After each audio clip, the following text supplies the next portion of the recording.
Hi, I'm Steve Pleich, and I'll be your host for this evening's program.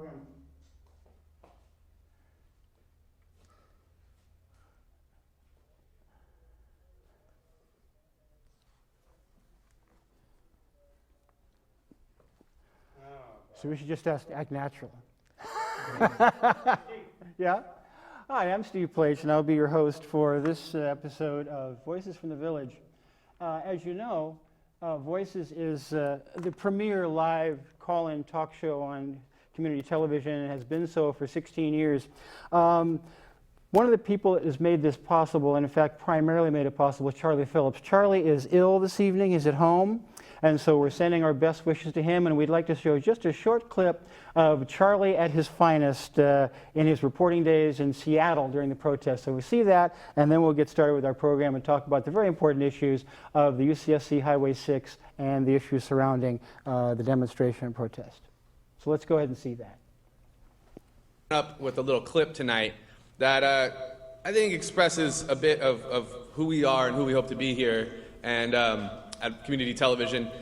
This is a clip of our executive producer when he's doing some Voices on the Street work in Seattle in 1999. Some of the folks who might follow the anti-corporate globalization movements and the protests against the WTO and kind of corporate globalization will have heard about the amazing protests in Seattle of 1999 in November 30th, I believe, is when they kicked off. And yeah, we're just going to cut straight to this clip of Charlie getting down in the streets of Seattle.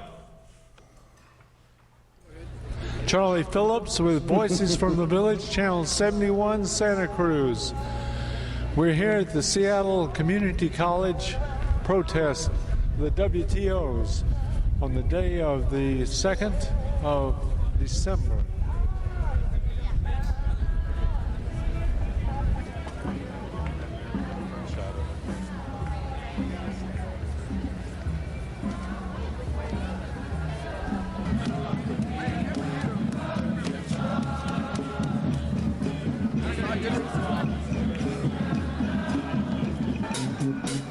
Rubber bullets if they're not shooting at us? They might have pepper spray and tear gas on them. Oh, thank you. I think we have started a peaceful revolution. I think we will eventually have peace. That's where I think it's going. Charlie Phillips with Voices from the Village. Say again, sir? Charles Phillips with Voices from the Village, Channel 71, Community TV, Santa Cruz. Oh, You feel justice is not being served in labor because of the WTO, right? right. I mean, the Yeah, if you do that WTO just uses like that, labor to make all its profits. Who does the work? You know, in some of these third world countries, it's the kids. You know, and that's one of my biggest hang-ups is watching all these kids work in sweatshops. You know, Perfect. forced to do labor, forced to not go to school, have their dreams, if they even have any dreams, turn into nightmares because somebody is trying to make a profit off of their labor. Choose to the right side. This is what democracy looks like! This is what democracy looks like! None of it. It's not Charlie. Yes.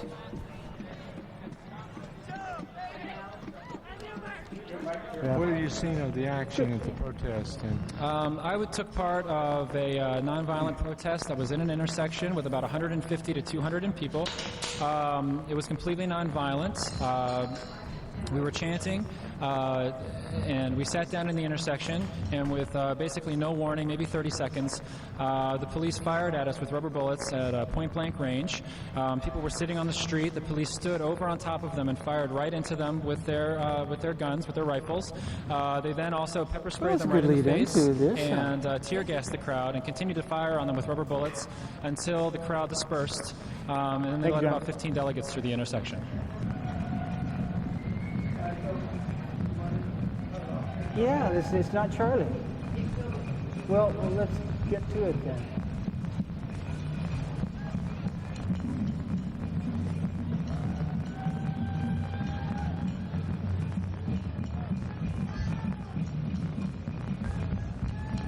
How have you found the police reacting to the protest today?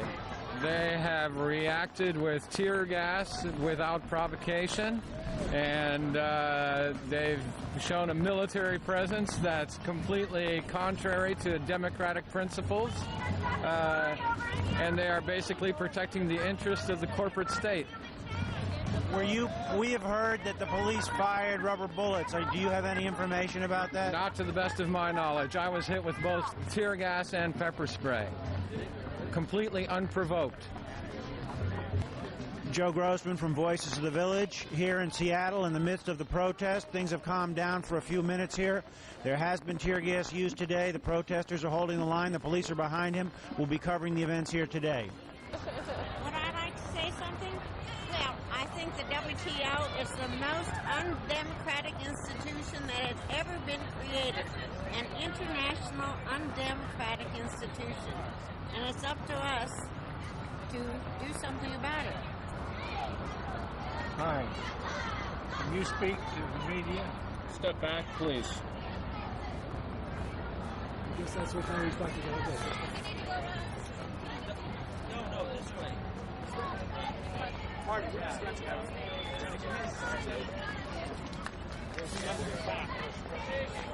Have you heard that rubber bullets were used? Yeah, I've got one in my pocket. Sure. They were firing the...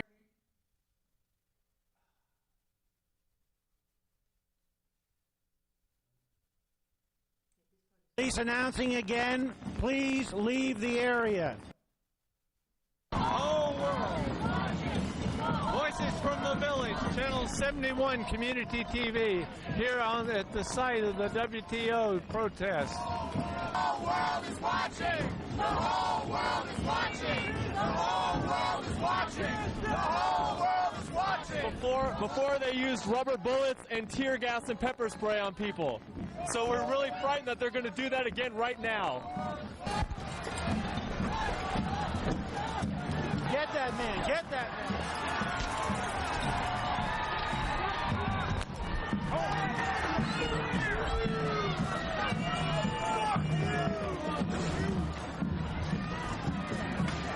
Totally unprovoked use of force, totally unprovoked use of force, totally unprovoked use of tear gas by the police.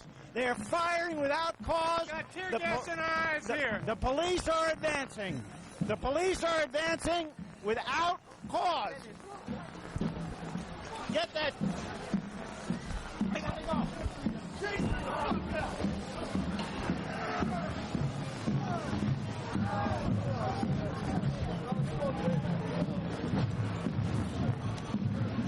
Wait, Joe! Help! Tear gas! Where the fuck is Joe? God damn it! Who's got the mic? Give me that fucking thing. Let go of that fucking. Give me that fucking thing. God damn it! Make a statement. We've been it was unprovoked, this tear gas, and it's been in the midst of the crowd. There's only civil disobedience here. Channel 71, Voices from the Village, Charlie Phillips. And certainly it's appropriate to have a clip of that level of activism, because I think it really exemplifies what my guests tonight, really their level of commitment. So Charlie, get well, come back to us soon. Our subject tonight really is UCSC Highway 6 action and issues.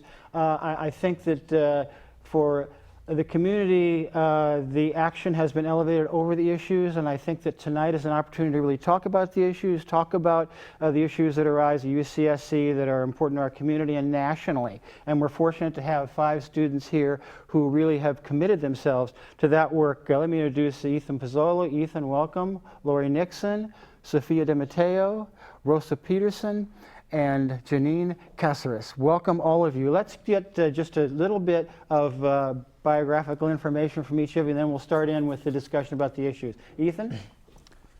So I'm second-year student at UCSC. I'm currently majoring in history and minoring in history of consciousness. I suppose, through my education, I've learned that theory and praxis are inseparable by nature, and through learning about some objective some objective truths that exist in the world, I've learned that it's people who are aware. It's their responsibility to take action against those injustices.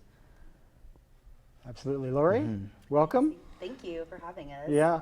Well, I'm from San Diego, and I grew up in one of the best school districts in California. I feel really lucky for that, and was really exposed to environmental activism. I would say was my first really forte, my first push into doing something that was bigger than myself. And as I got into high school, I started learning more about human rights and poverty and racism, queer rights. And as I've moved forward in my life, I've taken more action, based around, feminism and sexual assault. And I feel really happy with the impact that everyone is speaking up and taking charge on our future. Yeah, and I think that is very important. Sophia, welcome. Hey, I'm also a second-year student at UCSC, and I'm studying art and politics. And yeah, I mean, I think what Ethan says just hits it right on the head, that theory and praxis are just inseparable, and it's up to people who recognize injustice to stand up and fight that. Absolutely. Rosa, welcome to you. Hi. I'm also a student at UC Santa Cruz. I major in feminist studies, and I've been involved in activism through a Jewish youth group I was in, through I was in an activist dance company in high school, and so this has been something that's been very important to me, is understanding how I can take what I understand about the world and use that to address injustice and to fight against it and to fight for Janine justice. Caceres, welcome to you. Hi. I'm a third-year student at UC Santa Cruz studying politics and environmental studies. I grew up in Los Angeles and just grew up witnessing several instances of oppression of very marginalized people, and I think it is mine and everyone else's responsibility to fight the systems and institutions that perpetuate those oppressions. Yes, and I completely agree. So the background of this is, of course, that on March 3rd, 6 UCSC students blocked the highway at the Fishhook 17 and 1. And this was a political action. This was a protest against outrageous fee hikes for the UCSC system, amongst many problems, in not only in our community, but in our country. So I want to remind everybody that this is a call-in show, 425-8848, extension 30, 425-8848, extension 30. Please call in, and you can address any of your questions to our panelists. I will also mention that Alexander Pierce is not here, so a shout out to him, the sixth member who couldn't be here. So Alexander, Xander, I hope you're doing well. And also we have an in-studio microphone, so there are many guests here. You can see, if we can pan over to the audience, we have many supporters here of the Highway 6, appropriately so, I think, for a discussion of these very important issues. So I kind of gave it a backdrop of what people understand about the action itself. So why don't we talk about how that plays into recent movement of police violence, Ferguson, Baltimore, and really the national issues I think this really speaks to. Ethan? So in terms of our connection, or the UC Santa Cruz connection that we're making between police violence and tuition hikes, I think maybe at face value that connection is a little abstract, but when you really get to the heart of it, our government is simply putting way too much emphasis on incarceration and police, and actively decreasing, especially, California, obviously, decreasing funding and support of higher education. So the connection is very real on multiple levels of, just suppression being outweighed over education. And I do want this to be a free-form discussion here. We're not going to, call on people in turn, anything like that. You have something you want to say about these issues as we come to each issue and topic. Feel free to speak up and let's have a discussion. Rosa? Yeah, I think that one thing, when you have the state of California, when you have the state spending 7 times as much per prison inmate as it does per student, that speaks a lot to where the priorities are of the state. And so when tuition gets raised, and more and more students of color and poor students are unable to attend school, Mm-hmm. they're pushed towards towards the prison system, and towards increasing criminalization. Right. I mean, people, a lot of people have talked a lot about the school to prison pipeline and how Of course, you know, yeah. people are pushed out of Mhm. school and into prison. So that was a lot of, I think, our understanding of how the fight against the tuition hikes that we are facing Mhm. is very, very related to the recent movement against, or I mean, recent and also ongoing movement against police violence Yeah. and against levels of incarceration that happen in this country. Sophia? Yeah, and in fact, these issues are really inseparable. Just, as you kind of mentioned, low-income students and students of color are affected mostly by these tuition hikes. So again, there's another connection. Yeah, down in San Diego, where I used to live and work, my program was cut from the San Diego Unified School District, and most of the children that I worked with came from low-income communities. And watching firsthand these programs be robbed from these students who desperately need support is heartbreaking. And it's hard to watch it. It's hard to watch other students not have the same opportunities that we've been given. And it's really important to know that the neighborhoods where all of these, tragedies are happening is coming from these systematic policies that are robbing neighborhoods of their wealth, robbing these children of opportunities to grow in a community where they're taken care of. From the bottom line, students are being failed across the country by public education funding, being slashed across the board, and more money being spent for police and prisons. Janine, you have a comment on that? I think,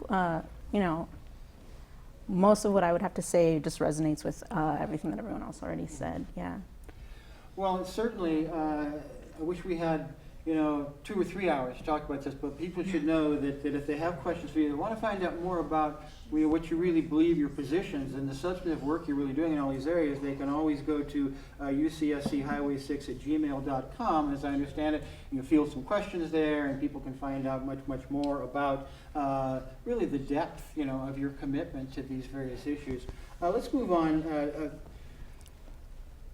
Let me ask you about how the state and the university have responded to your action. Certainly, you were having problems you've lost housing, healthcare, education. You've had parallel court cases, which we won't go into necessarily. But just from your perspective, how has the state and particularly university responded to this action and your commitment to really bring these issues to the fore? Well, yeah. I mean, before we were even booked in jail, the UCPD officer came and gave us our suspension letter. So upon our release from jail, we 4 of us found ourselves immediately homeless. So we were all also, and still are not allowed to go to campus. So that has denied us access for most of us to housing, to food, healthcare. We cannot go to the health center on campus, and I mean, of course, our education as well, which is something we all really value. Yeah.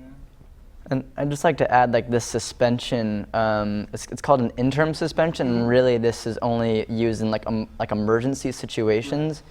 And just going through the student code of conduct and previous uses of this, usually they're used when someone has murdered someone or under really urgent violent situations have people been issued this interim suspension. So obviously our action was nonviolent in nature, so I just wanted to point out the contradiction there. And I mean, the interim suspension is also designed to be a short-term measure, but we've now been on interim suspension for months. And as we've been going through a process where the university, they say in the code of conduct that they're affording us due process, but often, we were having to have meetings where we were defending ourselves without access to a lawyer, without, for some of us actually, when we were, facing criminal charges, but before we had even been assigned a lawyer by the court. And so, there's been a lot of, violations of due process and of legal of our constitutional rights to a lawyer and against self-incrimination. And so, definitely, this whole process has been very retaliatory on the part of the university. It's one of the things that struck me in my kind of engagement with all of you, and being as supportive as I personally can be. I'm supposed to be nonpartisan as a host, but frankly I cannot be, because I am entirely in support of all the things that you're trying to do in terms of fighting the tuition hikes, fighting the selective application of the student conduct code on campus, which we might talk about, of all the things that you really have elevated the public debate about. And I think that's extremely important, so this is an opportunity for us to all discuss that together. I know, Janine, you've spoken articulately, and I think, about how the student conduct code has been selectively enforced against you, and yet not on people who have been sexual predators on campus.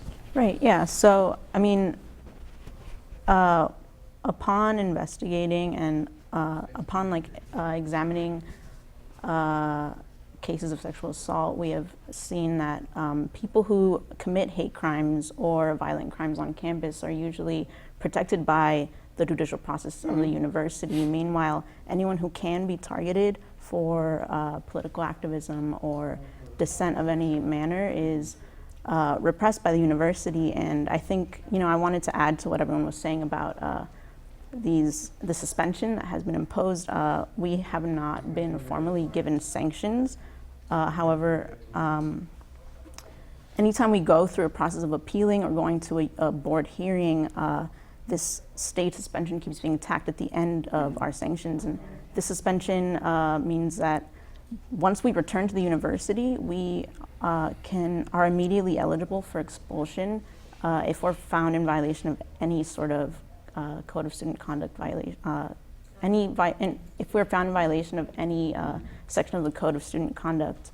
And I'd also like to talk a little bit more about how we're facing repression from the state. We spent a few days in jail and are going to also have to possibly do a few days of community service? No, house arrest. House arrest? Yeah. Wow. And essentially more jail time. Or more jail time, depending. So, we're definitely being repressed and attacked. Yeah. And really hold that thought, because there is an overarching issue of repression of students' rights to speak out and exercise their First Amendment rights, and I think that's something that we really do need to discuss. We do have a question from the audience. Yeah? Hi, my name is Brent. I'm actually facing charges for building takeover at Santa Cruz, 75 River Street. So I had a lot of intention being a part of that. I can't discuss much of it, but this is not being viewed, really broadcast to specifically UCSC. And there's a Santa Cruz highway that you had taken shut down, and this is a community television, Santa Cruz. And I wondered, playing the devil's advocate, if you were going to tell the residents of Santa Cruz right now what your intention was and how you could express to them about shutting that highway down for that length of time. I don't mean to put that all on you and all of the ramifications. I'm not saying a responsibility for that. But what would you say to the people of Santa Cruz? I believe the intention was to bring the issues away from the campus and away from the students and down back into the community, and just really get the community involved, and just to circulate this information so that people are more aware of it, especially not the people who are directly affected by it, being us, the students. Yeah, I think our political message is very important. It can be summed up easily as a protest against tuition hikes and police violence, and that it was very important to us that our message reach a larger audience, not just the campus. Which I think that it did, and it's an opportunity here to talk about the larger historical context. Certainly fee hikes in the UCSC system are not a new thing. And they've been increasing your tuition fees for many, many years. There have been other actions that have taken place on UCSC, for instance. They've shut down the campus on a couple of occasions in the past couple of years, as I know. And yet this action was viewed as somehow extreme in bringing the message of concern about practices and policies at UCSC. And I think that's something that we need to address in terms of the whole historical context of fee hikes. Absolutely. I think it's a very important issue to involve the entire Santa Cruz community in, because it's very easy to get caught up in our lives, you know, going to work every day, got to pick up the kids, got to make dinner every day, and it's really hard to think about how all these bigger issues affect us on a daily basis, but they do. We're all involved in this whole big world that we're living in, and it's very important that every single day we're asking ourselves, what is going on and how am I playing a role in this?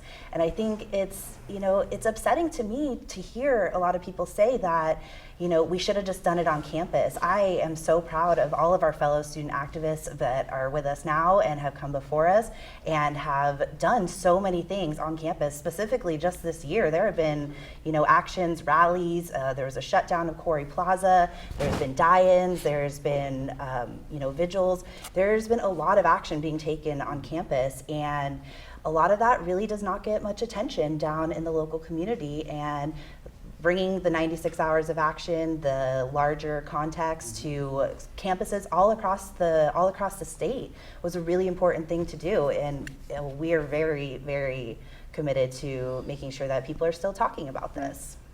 And I mean, with regards to the, you know, when you know, the UC Santa Cruz was founded, when the UC system was founded, you know, tuition was free. And since then, you know, tuition has been steadily increased, and this is part of how, you know, the UC stays solvent, as they take out loans from companies, and the companies know that they can pay them back because they take out the loans to build buildings and to expand, which is something that the UC is you know, continuing to try to do, and to you know, cut down more trees and build more build a larger campus so they can have more students. Right.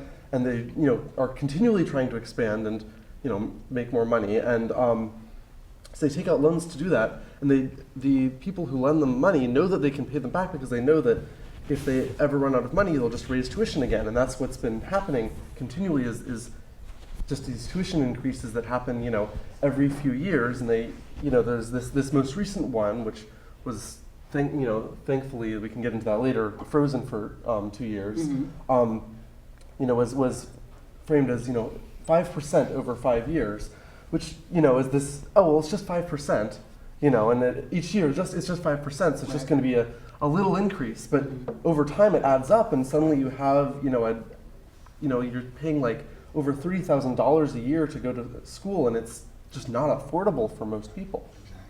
It reminds me somewhat of taking away your rights little by little. You know, so we're just taking away a little of your rights today, so don't worry about it. And then take away a little more tomorrow, and before you know it, you know, they've taken away all your rights. But I wanted to get back to kind of what Janine was talking about this, the movement, the anti-repression movement for, you know, students, and I think that's a broad context that really needs to be addressed.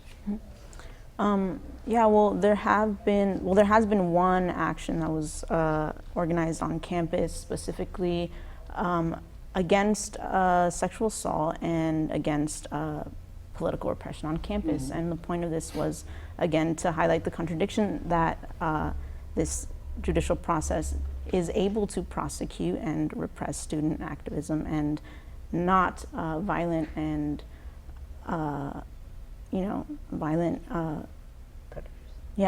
sexual predators of sexual predators and like violent offenders on campus. And several students showed up to this action, and I mean, there's definitely lots of support from the student population. And I think, as a matter of fact, we have a clip of that Stevenson Hall demonstration, which I was fortunate enough to be a part of. Maybe we can do Stevenson Dining Hall. Maybe we can show that now, and we can show the kind of the level of support that's being generated on campus for, you know, these issues and your commitment in particular. We may not have it. Oh, really? Okay. Well. If we don't have it, we don't have it, but that's not important. Let me move on then. Kind of in response to the question we had about, you know, whether or not this really was a thing that raised the level of debate in the community. It's not only raised the level of debate in the community, it's raised the national debate. And there was an article in the Atlantic Monthly, as I recall. Is that correct, the Atlantic Monthly? Yeah. Anybody want to address that? Because that spoke directly to UCSC. It spoke directly to students' ability to commit themselves to free speech and speaking out on these issues. Yeah, I think it also, did a good job at pointing out the hypocrisy of the school's slogan, the original authority on questioning authority. I mean, that is quite clearly a marketing strategy. The school is capitalizing on this radical tradition, and in practice, though, is exactly repressing that. So. Yeah, I mean, this is a school that has as one of its most prominent professors, Angela Davis, who is a Black Panther and involved in these movements in the 60s, and is one of the foremost scholars on prison abolition work and on police violence, and has been recently writing a lot of stuff about that. And yet when students take action around that, the immediate around these same issues that Professor Davis is talking about, there's this immediate repression. And so the school is able to profit off of having these ideas, but they're very, very opposed to actually seeing people put them into practice, and in ways that they fear might challenge them. We might have a call. Let's see here. Hello, you're on CTV with Highway 6. Hi, how are you doing? Good, thanks. You have a question for one or any of the panelists? Yeah, well, first off, I wanted to say, as a student and community member in Santa Cruz, I really wanted to express all the support that I have for the action that took place. It was an incredibly powerful and inspiring one. I think it's helpful to remember that this took place in the past. It happened in 2010. Hundreds of students shut down Highway 880 close to Oakland in protest of tuition hikes, at a moment where Governor Arnold Schwarzenegger not only had to refund hundreds of millions of dollars back to the University of California, pointing to the disruptive activity that students were causing, it was also a tactic that was kind of used again when a tuition freeze was won back in 2012. So I'm hoping the students in Highway 6 can kind of ask, do they think there's a relationship between the disruptive activity that they took part in and the now 2% tuition freeze, or this rather 2-year tuition freeze that's been implemented by Napolitano and Governor Brown? Do they think that the highway action, along with other things that took place across California, was a part of winning that? Very good question. Thank you so much for calling in. And Rosa, you did mention the tuition freeze. Why don't we speak to that just for a well, moment? I mean, this was, when the tuition freeze was announced, all the students got an email from Janet Napolitano. But that day, in the San Francisco Chronicle, the article on that freeze ended with reciting specifically our protest on the highway and that Thursday of the same week when students shut down the entire campus. And I think that was something that was directly in the mind, and the similar actions that have been happening across the state were foremost in the minds of Janet Napolitano and Governor Brown when they were trying, negotiating this, because they're being forced to pay attention to students, and they're trying, and this was not that this freeze was completely a victory for us, because it was I think it's a recognition that by them that we do have a voice and that they have to pay attention to us, but at the same time it's a freeze on tuition for in-state students, but out-of-state students are now facing an 8% tuition increase, and there's other restructuring. I don't know if other people want to talk more Ethan, about. I know you were quoted in a City on a Hill press article about this. Tell us about I would your love to views. speak more on this. Rosa, you point out some really good things. I think it's really important to also note that the way that Janet Napolitano presented this to the students, they presented it as kind of like a victory, like we won. Of course, they didn't ever address, or Napolitano herself never addressed student activists. She said, like faculty and students in general helped win this victory. But we have to understand that Governor Brown, nor Napolitano, nor any of the regents, ever wanted this to happen out of like the compassion and the kindness of their hearts. This freeze wasn't won because they care about students. I think that's really clear at this point. It was won because people spoke up and rejected it and dissented it. And I think obviously student activists did a lot, but there were so many different tactics that were used over the past year, rejecting these fee hikes that really won this. Yeah, I think. Sophia? Yeah, I mean, I think it's pretty clear what Brown and Napolitano's positions are on this. You know, otherwise, I don't think we would have been faced with a tuition freeze. But this is also, you know, a reoccurring problem, like you were referencing earlier. This the fight against tuition hikes is not new and has been, you know, students have fought this in the past before, and with the City on the Hill article as well, addressing the tuition freeze. Yeah, I mean, it is not a victory. However, it does recognize the successes of student activism, and I think it makes a strong case for more students to get involved with the movement. And I mean, you know, the way to fight repression is with more active voice against it. Lori? Yeah, I definitely think there is a connection between our action and the tuition freeze, but we are definitely not solely responsible for that happening. Students have been arrested, you know, up and down the state because of this, at regents meetings. You know, one of our fellow banana slugs was arrested in Washington, D.C. when the budget was being passed in the House of Representatives out there. So we're just one small part. We're 6 students in a larger sea of people who are drowning right now.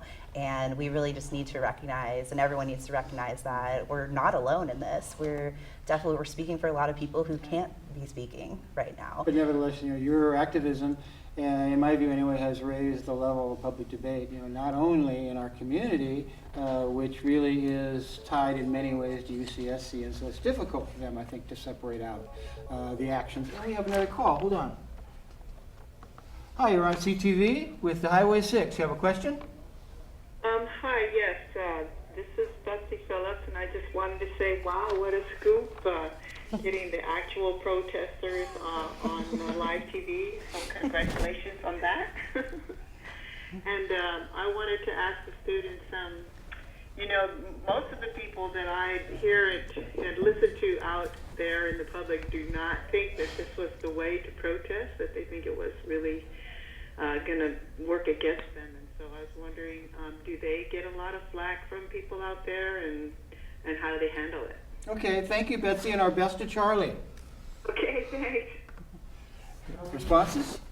I mean, I think there's been a, you know, it's definitely been a, you know, been a polarizing thing where people have been, you know, been at once, you know, there's been a lot of support, and there's also been, you know, a lot of anger. And I think that one of the things that has been, you know, keep in mind is that when there's, you know, an inconvenience caused by this, it's, and this is something that also there was a lot when people had it a while ago in Oakland, a BART shutdown, you know, against police violence, is that the inconvenience of, you know, a few hours of traffic is very small in comparison to the inconvenience of people getting pushed out of their education, of people, you know, facing, you know, huge amounts of violence against their communities.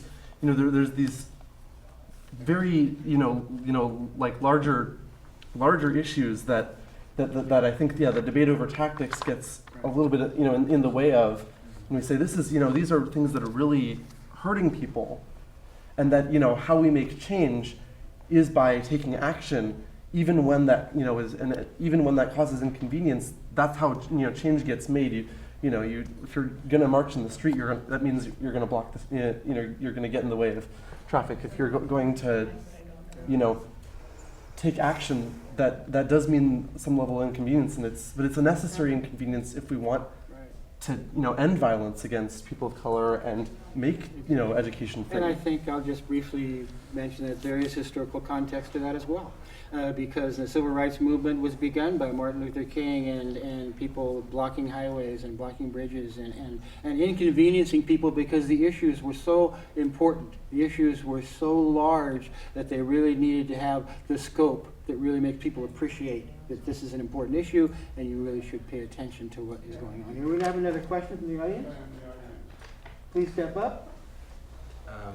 Hi. I was just going to ask about your role as a student related to what actually you were just discussing, because you know, like what you said, that they have the ideas, but they don't put them into practice. But I think that that's really ingrained in the institution itself. So there's a lot of real, I don't know, like separation between communities and students, even though I feel it's a false dichotomy. How do you figure your role as a student moving forward, actually putting these ideas in practice, and actually, you know, obviously really care about these things and are doing stuff with the community, and I don't know, yeah. Thank you, Carl. Appreciate the question. Anyone want to respond to that? Well, as a student, you know, my education's being delayed right now, so I can't really say what my role is going to be when I'm finally able to return back to UC Santa Cruz. But I know that when I continue to see something going wrong, I'm still going to say something. You know, I'm still going to speak out, and I'm still going to say things. And I think it's important that we all do that as students and as people who really want to see these ideas being implemented. You know, it's a lot of talk to say that we're against sexual assault, but you know, when we're seeing it happen in real life at the bar downtown, you know, there were 2 instances of you know, of queer bashing and things that happened downtown this weekend. When we see those things happening, are we just going to go back to our drinks, or are we going to, you know, take a stand and say that this is not okay?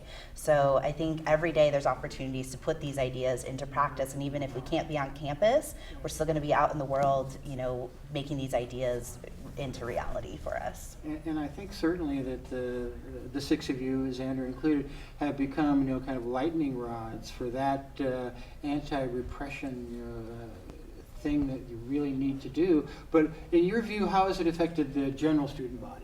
You know, because you certainly have not been able to be on campus, but from your impression, from talking to the people you know on campus, has their freedom of speech been chilled by what's happened to you think? Absolutely. Yeah, I would say that it has. I mean, you know, the university's tactics have, in many instances, or many cases, worked. You know, people are afraid to stand up and take action. But fortunately for us, this has been a very it's been a learning experience, and you know, we've been facing repression from the state and from the university for months now, and it's been very difficult to overcome that. But because of it, we're learning so much, and we're definitely going to, you know, pass on that knowledge upon returning to the university. And I think that's like the, you know, the role that we're going to be taking. Let me see if there's another CTV Highway 6. You have a question for them?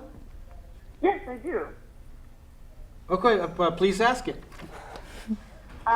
Sure. So, my name is Maga. I'm a community member and student, and a supporter of the Highway 176.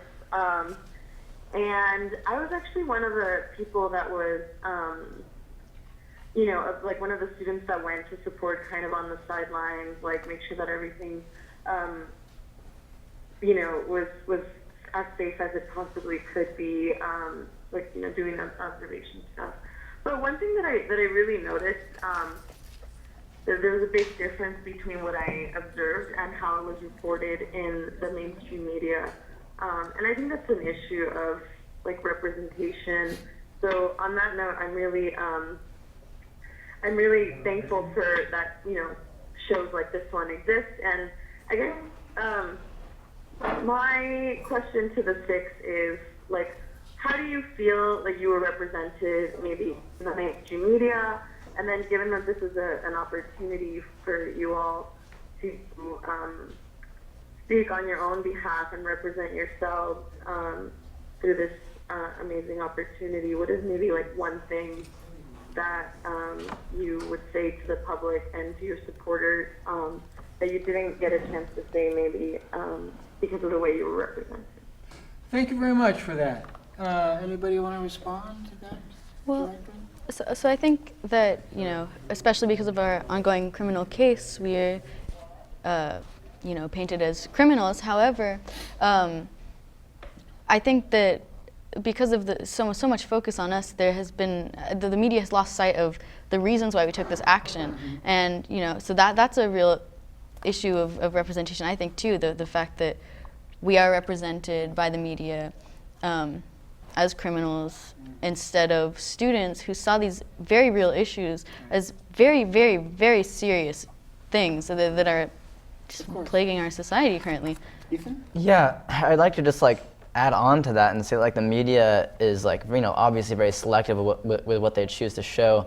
they use a lot of images of us like smiling. They use a lot of really aggressive words. I think the university and the media has been presenting us in this, I mean, like Sophia said, like criminals, but like in this really violent, kind of aggressive way, which is just so inaccurate when you like really think about it. We're just like sitting down in a highway and we're like immobile, like we can't like move our arms.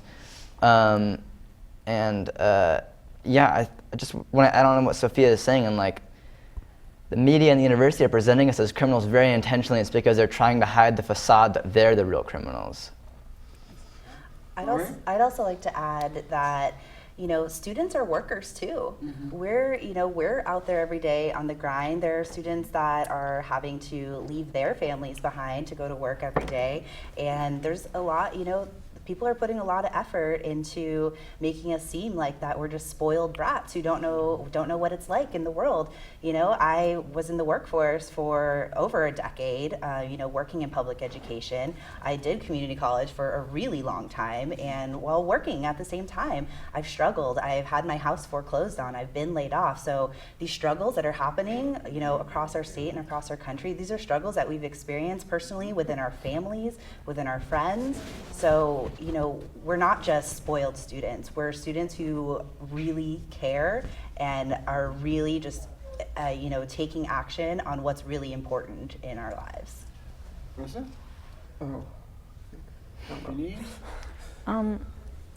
Well, I guess I wanted to talk about, people were very upset, and obviously the way that the media represented us as like being really joyful and happy to be there on the highway and like just carefree and very selfish individuals, just fed, everyone was very polarized by this action. It just fed those people that were very upset, and I think, people that were inconvenienced, the inconveniences that they faced are highlights of what is inherently just wrong with this system. And, instead of being angry at the people who are deciding to dissent and take action against it, it's very important to try to understand or see the position that you're in and why it's so why you're so upset, and yeah. And I think that people may have the impression that the institution has been able to repress student First Amendment rights, repress their ability to speak out. We do have a clip from Stevens Dining Hall that I think everybody should see, that there is real committed activism that's taking place on campus right now. Yeah. Someone who is a violent perpetrator is allowed to still be on this campus. And we're here. And we're here.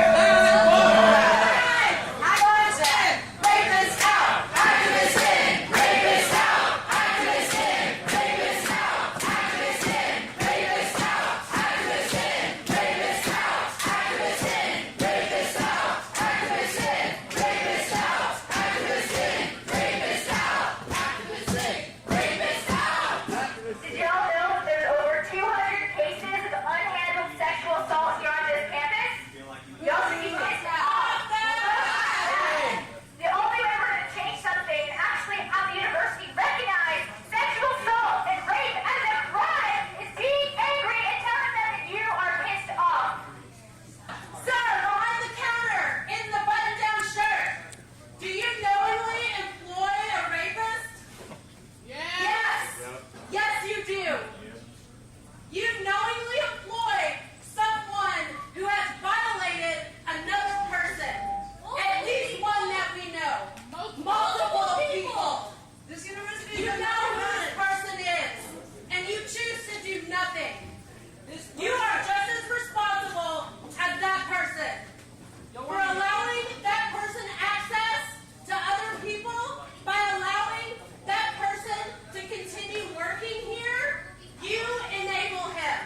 And of course, Lori reminded me of that Stevenson Cafe. Stevenson Dining Hall, but you can see that there is still a level of great commitment and engagement on campus, but political affairs, and particularly the Student Code of Conduct, which you all were charged under, in fact, which is really selectively enforced against students who are speaking out. Yeah, absolutely. I've had friends come to me and say that they're scared to go to rallies because they don't want to get suspended. They don't even want to put out art pieces that are critical of the university. I've had TAs tell me that they have students now who are asking them to contact them on non-university emails because they have private information. They don't want the university to know, and they don't want to be suspended. Let's try to get one more. You're on CTV with the Highway 6. You have a quick question? I just wanted to send a shout out to all of the Highway 6. Thank you for your activism. Thank you for your commitment. And you know what? You just, keep doing what you're doing, because obviously when you piss people off, you're being effective and you are getting the attention that you deserve. And then just really try and, stay on the message and don't let them get you down. And I guess I just want to say thank you as a SLUG alum who certainly caused his share of trouble more than once. Thank you. Just, Gonzo Gomez, keep it up. Thanks a lot. Appreciate it. No problem. And shout out to Charlie Phillips. Great. Thanks again.